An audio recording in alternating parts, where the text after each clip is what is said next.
Hey everybody, Clay and I are going to try an experiment today. We're going to time this thing, but we're going to give you 50 years of combined songwriting advice in 10 minutes. Yes. Are we ready? I'm ready. We'll start a timer. Here we go. All right, what you got? Don't compare yourself to others. Today we look on social media and we see everyone else's highlight reel. You know, I did this today. I wrote with this person today. I played this gig over here today. And you see all this stuff and you're going, gosh, I just got up and wrote a song today. Or half a song. I came up with a line that was really killer.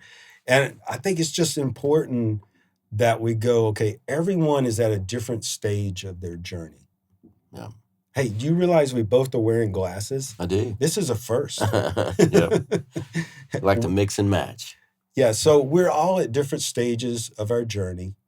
And where I started from, we talked in a past episode, like I could look on social media and go, well, gosh, all these writers are playing these fantastic gigs. Well, my first 4 years in Nashville, I didn't play any gigs by choice. Like I wanted to focus on writing. But I think if there had been social media then, I would have seen all my friends playing gigs and going, gosh, I could have totally screwed up what my whole process just by being jealous of what other people were doing, and it's depressing. Yeah.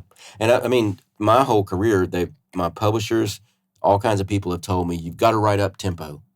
The only way to succeed is to write up tempo. Well, all of my biggest hits are not up tempo, So if I had chased that advice, I wouldn't have those hits. So I love that. But you might have had twice as many hits. I doubt it. I think one of my big ones would be learn to write your truth, because your truth is your secret weapon. No one else has your life experience. No one else has gone through the things you've been through in exactly the same way. And I see so many people chasing what other people are doing when really their truth is what is going to help them succeed. And, learning to write that in an authentic and universal way is huge. Yeah. Okay, number 3, for me, that would be don't chase things that you don't like. Wow. In my Melody Masterclass every January, we talk about writing from an inspired place, inspired listening. So what I teach them is when they listen to music, if you don't like something, don't listen to it. But don't gripe about it. Mm-hmm. Don't trash other people. Oh, that's not real country, or that's not really, rock music, or don't spend your energy doing that. Just focus on what you like. Yeah. Find something out there that is current, hopefully. Not that we always have to listen to current stuff, but I try to find stuff that's current and find things in that I like. Yeah. And then I'll hear a technique that I like and I'll go, oh, let me acquire that technique for my songwriting toolbox. Mm-hmm. And then I have a tool that I've just borrowed from, not stealing melodies or anything, but I think whether it's like a new rhyme scheme, like, oh, wow, I've never written a song where it's not the last word rhyming, it's the third from the last word rhyming all the way down the page. That's cool. That's just crazy. Yeah, but it's a great technique. So maybe today I'll sit down and try that. So what I'm looking for are things that inspire me. And that's all I focus on. I spend 0 time trashing what other people are doing. It just saps your creative energy. Yeah.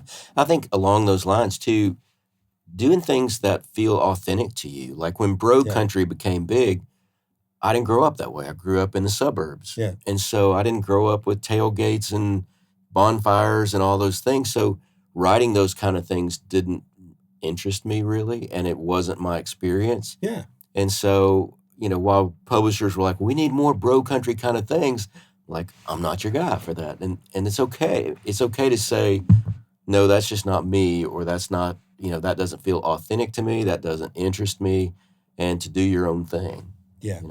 There's one thing that looking back is easy for us to talk about because we've had full careers, had our ups and downs and successes. But I really think learning to enjoy the journey is huge, because I look back when I had my first number one record, we went to a number one party that they threw for us. And the next day, my co-writers, we show up, we happen to be writing. We just had a number one, we're writing. I was like, guys, it's back to work. I don't give a crap that we just had a number one song. We got to do this again. And I was so focused, I couldn't really enjoy having my first number one song. I was uncomfortable at the number one party because I wanted to get back in the writing room. Like, to me, that just seems insane now that I had that. But I mean, maybe it was good. Maybe you need focus like that. But I think I could have balanced it better. Yeah, at one of my number one parties, my publisher came up and said, "This is great, but what else you got going on?" and my comment was, "I'll get back to you later about that. I won't. Right now I'm enjoying." Yeah, you're better what at that I'm doing, than I was. I was not good at enjoying the moment, those little successes, or big successes. But I think, looking back, the greatest blessing to me about songwriting, above anything else, has been the people. Yeah. The amazing creative people that I've gotten to work with, and that journey we've been on together, and enjoying some success with those people has been great. But the relationships I've built and the fun I've had with those people is far greater than any plaque on the wall or any accolade, things like that. Yeah, it's like I don't remember having the number one song as much as I remember all the jokes we were telling in the writing room and the cutting up and having fun. Like, to me, I remember those moments. I can tell you, like, some of the jokes we made while we were writing a song, but I don't really remember much about the number one party. Right. Or I don't remember what I was doing so much the week it went number one. But I do remember all the details from being in the writing room and having the journey, Yeah. I think another big one would be just finding those people to collaborate with that help you enjoy the journey, or, that are fun to be with, but that also have a skill set that they bring to the table, the things that you don't have. And to get to that point, you have to be really honest with yourself about who you are and what your skills are. And in the beginning, I bought Pro Tools and I bought a keyboard that I didn't really even play very much. And I bought all this gear, and I wanted to be the guy who made his own demos like you can do. Mm-hmm. And that's kind of a one-stop shop kind of guy. And after working with that for about a year, I found that I was falling behind in my songwriting because I was focusing on these things that I wasn't good at, instead of just owning, hey, you're not a great guitar player. You're not a great melody writer at this point. So just own that and go find people that are great at those things. And when I started doing that and writing with people like you or Mark Nessler, then I started having success, because I was focusing on what I was good at instead of what I was bad at, and trying to become great at what I was already pretty good at and kind of had some natural ability. Was a huge thing, a huge turning point in my career. Which goes back to our very first point about not comparing yourself to everyone else. You saw everyone else starting to do tracks and go, hey, I can do that too.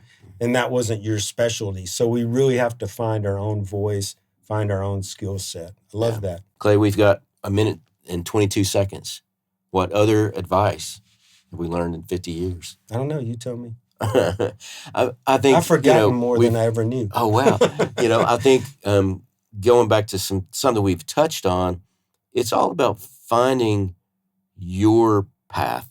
Mm-hmm. I love most of these things we're talking about are you're going to hear these generalities throughout your career if you're trying to do songwriting long term, of like, you have to do these things or you have to write this kind of thing. And, maybe chasing something like Bro Country would have gotten me a few more cuts. I wouldn't have enjoyed it. Yeah. And so learning to just let go and go, you know what? This is my path. I'm going to find my way. I'm going to find what fills my soul. I'm going to find the people that make me happy on this journey. And I'm going to be happy with whatever level of success that brings. You know?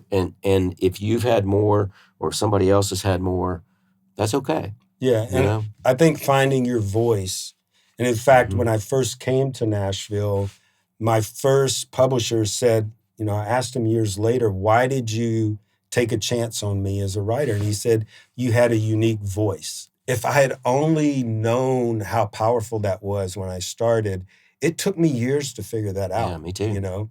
And so I think if you're out there, if you're beginning your journey, or if you've been in it for a while and you're frustrated, always pull back to learning to write from your voice, your style, because there's no other you. You're never going to be a Ryan Tedder or an Ashley Gorley, a Babyface, whoever your favorite songwriters are in the world. Clay Mills. Yeah, Marty Dodson.